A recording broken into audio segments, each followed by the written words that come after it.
9 months ago, we came into this program, each of us with our own institutional identities. 9 months later, there's like a collective identity that reflects all the trust building. And it reflects like a common purpose that we have that I think we've always had, but we haven't had structures to support it. It just felt like, given the context of the world we're in right now, that we needed to try to set the pace and set a space that could actually be supportive of these folks as individuals who are grappling with some of those same questions about organizational power, structural racism, gender, but also be supportive of them as a collective, as a group that could work together to try to really up the game of philanthropy. The folks that I was closer to in philanthropy were not executive level folks. And some of the other presidents and EDs I knew didn't necessarily feel as aligned with. This process has sort of helped me find my folks. If you think about having an entire cohort, each individual member with slightly different experiences to call on and say, could you come and talk with my board, or tell us how you did this, and I'd like to introduce you to my staff because I think you could inspire them to move farther in the equity space. That's just a huge benefit that is part of being part of the cohort.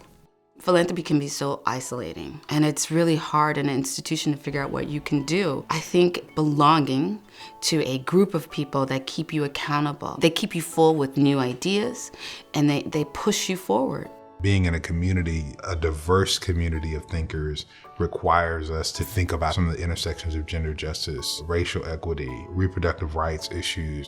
I was in the group with leaders who were grappling with how we do liberated gatekeeping, and really appreciated the conversation about confronting white nationalism and confronting white supremacy and what this moment is calling for, which is such a critical conversation, and it's so amazing to have space for that conversation with colleagues in progressive philanthropy. I do feel connected, supported, and feel like I've got other relations, other family in this work. These 3 sessions were like an accelerator for me as a leader and for my organization, and the evolution that we've been able to move, particularly this year.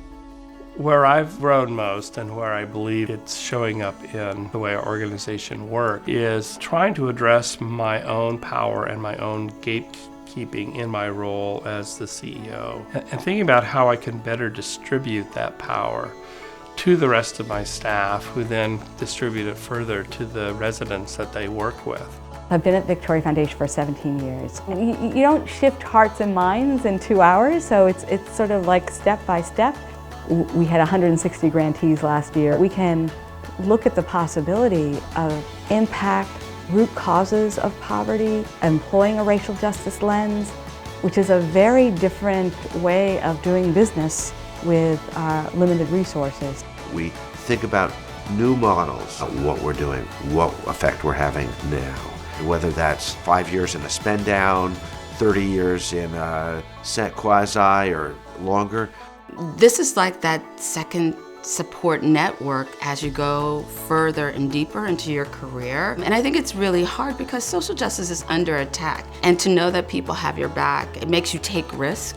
It makes you allow yourself to be bold. I think a lot of us actually have gotten some tools and some language and some strategies for how to do that work in a deeper way in our communities, in our grant-making portfolios, etc., while also building solidarity with each other as leaders in philanthropy.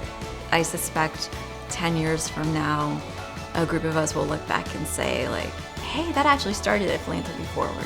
And whatever that it is going to be something really positive. It's just been an incredible experience. Great friendships, great relationships, great collaboration. I'm so glad that I did this.